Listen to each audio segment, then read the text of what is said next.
Alors, on est maintenant rendu à notre chronique Anatomie du gibier avec notre expert Yves Martineau, justement de l'Association des conducteurs du chien de sang du Québec. Alors, qu'est-ce qui est important, Yves? Je te laisse la parole pour expliquer ça à nos amateurs. Bien, au départ, nous, les conducteurs de chiens de sang, 50 de nos recherches, c'est des tirs de foie. Oui.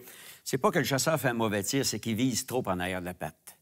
Donc, on a décidé de faire une étude sur l'anatomie et c'est un peu ce que je vais vous montrer. Ce qu'on a fait, c'est qu'on a pris un chevreuil, un ours, un orignal, qu'on a fait geler en position debout.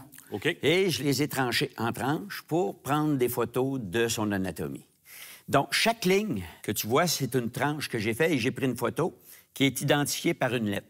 Donc, je saute à la ligne E, vous avez la photo et vous avez une ligne de couleur au côté. Oui. La ligne de couleur, elle a un rôle, OK? C'est de redéfinir l'anatomie. Là, j'ai mis du jaune vis-à-vis la chair, du bleu vis-à-vis la colonne vertébrale, du rouge vis-à-vis les poumons, du bleu vis-à-vis le cœur. Ici, vous avez du blanc et du mauve qui s'ajoutent. Le blanc, c'est le foie qui commence. Le mauve, c'est l'estomac. Ici, vous avez le vert qui s'ajoute, qui est la rate. On l'a identifié parce que la rate, elle est mortelle aussi rapide qu'un poumon. Et vous avez le foie qui est toujours du côté droit. Pour un orignal ou pour un chevreuil, c'est toujours la même chose. Absolument. C'est comme si la photo était prise en arrière. Oui. Quand je ramène toutes les lignes de photos sur le chevreuil, je vois son anatomie. Donc, je l'ai redéfinie en entourant le rouge pour le poumon, le bleu pour le cœur, la rate en vert et le blanc pour le foie.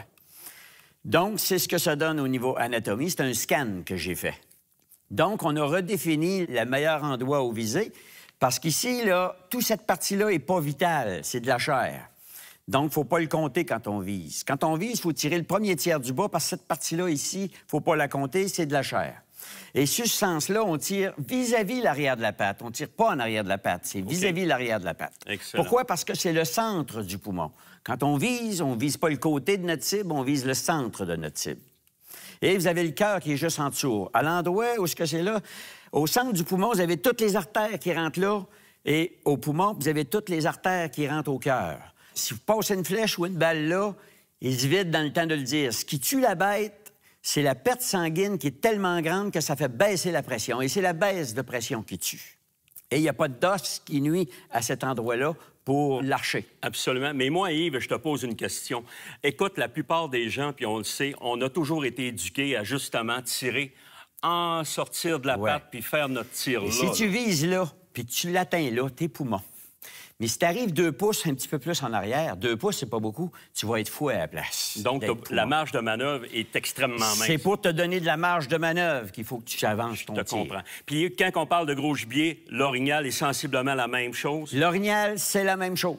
Donc, écoute, c'est vraiment super ce que tu nous dis là, puis c'est tellement instructif. Je voulais te dire un gros merci et nous, on continue avec Bête de chasse.